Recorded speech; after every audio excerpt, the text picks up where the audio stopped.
Assalamualaikum warahmatullahi wabarakatuh dan selamat pagi. Halo semuanya, apa kabar? Sehat? Jangan lupa ya mematuhi protokol kesehatan dan selalu tetap di rumah ya. Baiklah, hari ini Ibu akan membahas materi IPS terpadu pengaruh kondisi geografis Indonesia. Materi ini untuk siswa kelas 5 SD atau Madrasah Ibtidaiah. Materi yang akan Ibu bahas hari ini adalah yang pertama, pengaruh terhadap kehidupan masyarakat dalam bidang sosial. Yang kedua, terhadap kehidupan masyarakat dalam bidang budaya. Yang ketiga, terhadap kehidupan masyarakat dalam bidang ekonomi. Dan yang keempat, terhadap kehidupan masyarakat dalam bidang transportasi dan komunikasi. Baiklah, kita akan membahas yang pertama adalah pengaruh dalam bidang sosial. Indonesia memiliki letak yang strategis karena diapit oleh dua benua besar di dunia. Selain itu, Indonesia juga memiliki batas wilayah berupa daratan dan perairan dengan negara-negara sekitar. Kondisi tersebut mempengaruhi interaksi antara bangsa Indonesia dengan bangsa negara tetangga. Misalnya adalah pertukaran pelajar antar negara baik Asia maupun dunia. Maksudnya jika ada mahasiswa atau pelajar dari Indonesia bisa bertukar dengan negara luar seperti di India, Rusia, Malaysia, Singapura, dan lain sebagainya. Selanjutnya, letak geografis Indonesia juga menyebabkan persebaran penduduk tidak merata. Sebagian besar penduduk bermukim di Pulau Jawa, terutama di kota Jakarta. Hal ini dikarenakan kota Jakarta sebagai pusat pemerintahan dan pusat kegiatan ekonomi di Indonesia. Sehingga banyak penduduk Indonesia dari daerah lain untuk mencari pekerjaan ke ibu kota yaitu Jakarta.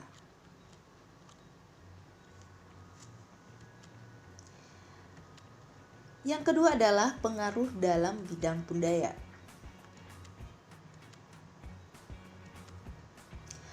Para pedagang asing datang ke Indonesia untuk berdagang dan menyebarkan budaya mereka kepada penduduk Indonesia. Sehingga beberapa budaya Indonesia berbaur dengan budaya asing tersebut. Contohnya pertunjukan gambang kromong yang menggunakan alat musik perpaduan Indonesia dan Tionghoa. Selain itu, mereka juga menyebarkan agama yang mereka anut, misalnya Islam dari pedagang Arab, Hindu dari pedagang India, Buddha dari pedagang Cina, Katolik dan Kristen dari bangsa Eropa. Selain itu, penduduk hidup secara berkelompok dan membentuk suku-suku dengan cara yang berbeda-beda yang mempengaruhi oleh kenampakan alam serta menjadi sebuah kebiasaan yang dilakukan secara berulang-ulang.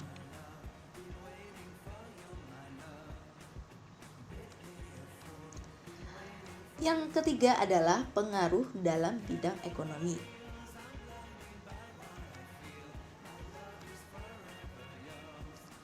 Sebagai negara maritim, Indonesia memiliki sumber daya laut yang melimpah. Sehingga banyak masyarakat Indonesia menjadikan sebuah lapangan pekerjaan seperti nelayan, petani garam dan petani laut, pemandu wisata, serta kerajinan laut.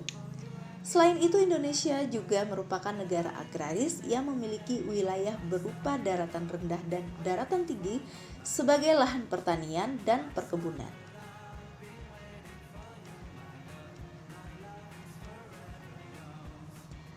Dan yang keempat, pengaruh dalam bidang transportasi dan komunikasi. Yang pertama, kita akan membahas tentang transportasi. Nah, kalau transportasi itu di Indonesia ada beberapa ya. Contohnya seperti pesawat, sepeda motor, mobil, bus, kapal laut, rakit, dan masih banyak lainnya. Sekarang kita akan lihat apa saja sih yang digunakan di Indonesia. Yang pertama kali itu adalah antar pulau. Antar pulau itu kita bisa menggunakan pesawat atau kapal laut. Yang kedua adalah sungai. Sungai itu bisa menggunakan perahu, kapal kecil, rakit, dan lain sebagainya. Kemudian daratan. Daratan itu bisa menggunakan mobil, pesawat, sepeda motor. Antar negara bisa menggunakan kapal laut atau pesawat terbang.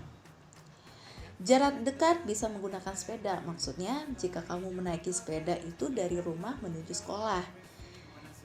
Ada satu lagi jarak dekat bisa menggunakan sepeda motor. Contohnya kita berada di sebuah kota yaitu Jakarta Timur, mau bekerja ke Jakarta Selatan, itu bisa menggunakan sepeda motor. Baiklah, sebelumnya kita akan membahas lagi yang kedua yaitu komunikasi. Nah, kalau dulu untuk komunikasi sangat susah sekali. Jadi kalau pada zaman dahulu orang-orang pada menggunakan surat atau telegram. Nah, kemungkinan surat itu bisa sampai kepada yang akan mengirim, dan apabila menunggu jawaban atau balasan pada pengirim tersebut juga tidak begitu menentukan atau dalam jangka waktu yang sangat lama. Tetapi zaman sekarang lebih dimudahkan karena zaman teknologi sudah sangat baik sekali. Contohnya sekarang bisa melalui telepon, SMS, video call, email, WhatsApp, dan lain sebagainya. Kemudian sekarang kita akan mengerjakan latihan. Setelah beberapa penjelasan yang telah Ibu jelaskan tadi, marilah dikerjakan latihan berupa Google Form yang linknya dapat kamu akses pada deskripsi video ini. Contohnya seperti ini ya. Jangan lupa apabila ada pertanyaan mengenai materi ini silahkan ditanyakan. Dan Ibu akhiri, terima kasih banyak telah menonton video ini. Assalamualaikum warahmatullahi wabarakatuh dan selamat pagi semuanya.